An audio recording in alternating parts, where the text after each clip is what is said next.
18 de maio, 8 horas e 30 minutos, horário de Brasília. Bom dia, pessoal. Bem-vindos ao segundo dia de Fórum de Verão GETAP.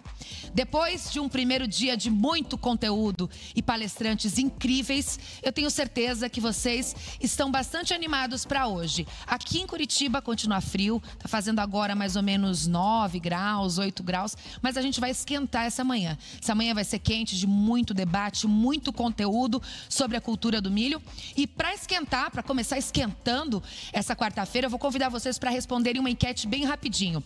Vem cá, me conta, você conhece programas que pagam por créditos de carbono? Alguém já falou com você sobre isso? Você já recebeu algum tipo de pagamento por créditos de carbono? Daqui a pouco a gente vai falar sobre isso, porque esse é um dos temas dessa manhã de quarta-feira. Enquanto vocês vão respondendo, antes eu preciso lembrar uma coisa que é muito importante. O nosso diretor André está colocando o QR Code aqui na tela. Se você não sabe como usar, eu vou te dar uma dica infalível. Liga a câmera do seu celular, aponta para o QR Code e ele já vai te levar para você responder a nossa enquete. Participa comigo que depois eu dou um salve para você que participou.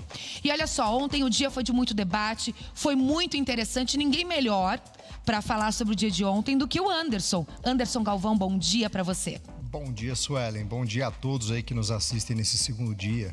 Que dia ontem, né? A gente até estava conversando aqui nos bastidores, que a gente estava entre amigos, né? Numa roda muito descontraída sobre um assunto tão fundamental para o agro brasileiro, que é a cultura do milho, né? E tudo que envolve a cultura. Exato. E um ponto importante de ontem é que todos os temas que foram tratados, desde as questões agronômicas com o professor Césio, com o Francisco Cunha, depois o Ivan, o Mauro, todos esses temas, eles são extremamente contemporâneos, né? São dores, são preocupações do agricultor que está aí, no caso lá do Cerrado e aqui do norte do Paraná, que está com a sua lavoura de milho inverno plantada, safrinha, ou que já está pensando aí na safra verão 22-23, ou mesmo na safrinha 23. Então, todos os temas de ontem eram temas bastante relevantes e preocupações do dia a dia, do momento atual da tomada de decisão do agricultor. Você que participou ativamente ontem, eu vou te pedir, para quem está chegando agora, quem de repente não teve a oportunidade de nos assistir ontem, para você fazer um resumão, para a gente saber do que foi tratado ontem, Anderson. Não, perfeito. Acho que o ponto importante, como eu disse, tudo começa na produção. Você tem lá a decisão de seleção de materiais, a decisão da sua estratégia de adubação, principalmente num ano que o fertilizante está mais do que o dobro do preço do ano passado, ou até mesmo do ano anterior.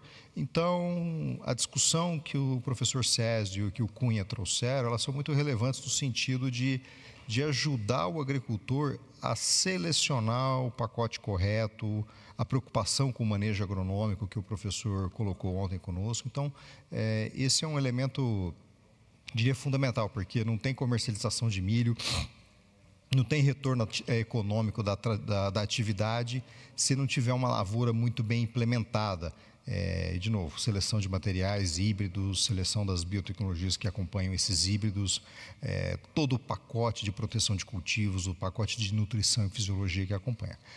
E aí depois o próprio Cunha entrando especificamente na grande dor, que eu diria, da safra 22-23.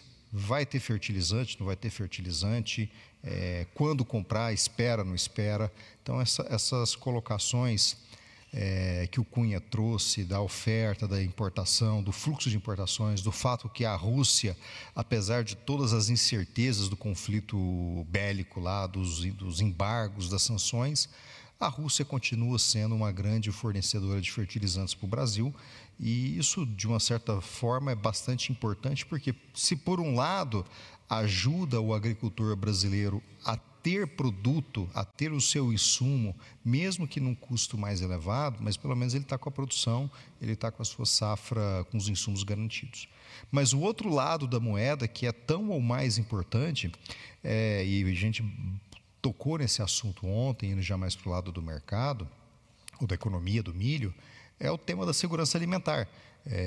Se a gente pegar a mídia internacional, as grandes casas de imprensa, Financial Times, The Economist, todas essas grandes publicações internacionais, nos últimos 30, 40 dias, tem um tema que é conflito Rússia-Ucrânia, e irmão gêmeo desse tema é o tema da segurança alimentar.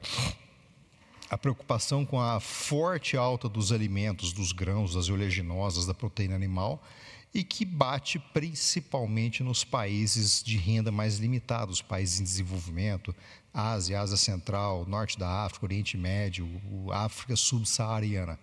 E aí o fato do fertilizante chegar ao Brasil, e o Brasil hoje é uma potência agroalimentar global, isso minimiza um pouco dessas preocupações, no sentido de dizer que, salvo o risco climático que é inerente à atividade agrícola, o Brasil está em condições de, para a safra 22-23, aumentar a área plantada de soja, aumentar a área plantada de milho, com seus respectivos pacotes tecnológicos agronômicos. E isso, olhando para o médio e longo prazo, é uma mensagem para o mercado de que o Brasil terá produto para o mercado interno e também para a exportação. E mais à frente, após as duas apresentações que a gente terá agora no painel de sustentabilidade, eu entro um pouco mais com detalhes de números, de análise sobre essa visão nossa do médio e do longo prazo. Então, esse foi um ponto bastante importante da conversa de ontem. E um outro componente, é o tema realmente da diplomacia do agro.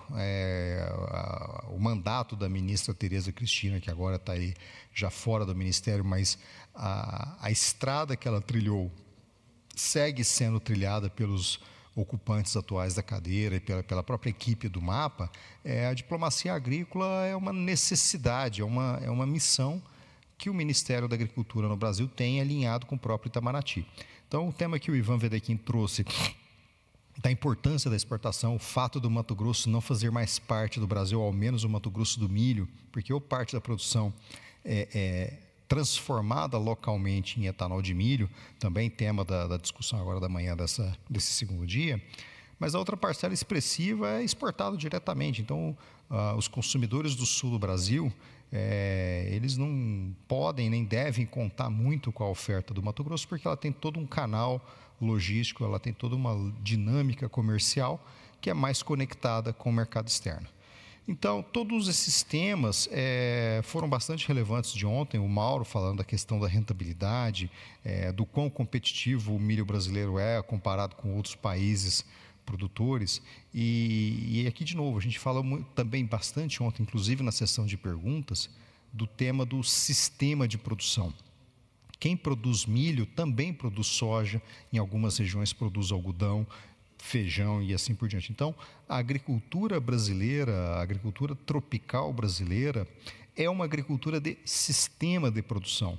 E como sistema, ela deve ser tratada e é tratada não só pelo produtor, mas pela assistência técnica e também pelas empresas que provê a tecnologia para os agricultores, de forma integrada do ponto de vista das tecnologias agronômicas, integrada do ponto de vista da gestão da sua operação, do seu dia a dia.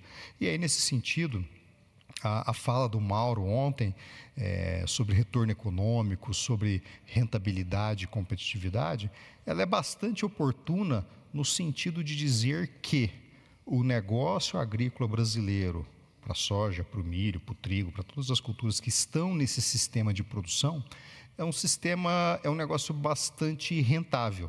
Ele tem tido rentabilidade do ponto de vista financeiro, do ponto de vista econômico, e não por acaso a gente vê a área cultivada com essas principais culturas crescendo aí de forma contínua há pelo menos quase 20 anos. A última vez que houve um recuo expressivo de área plantada no Brasil foi lá já no longínquo 2004, 2005.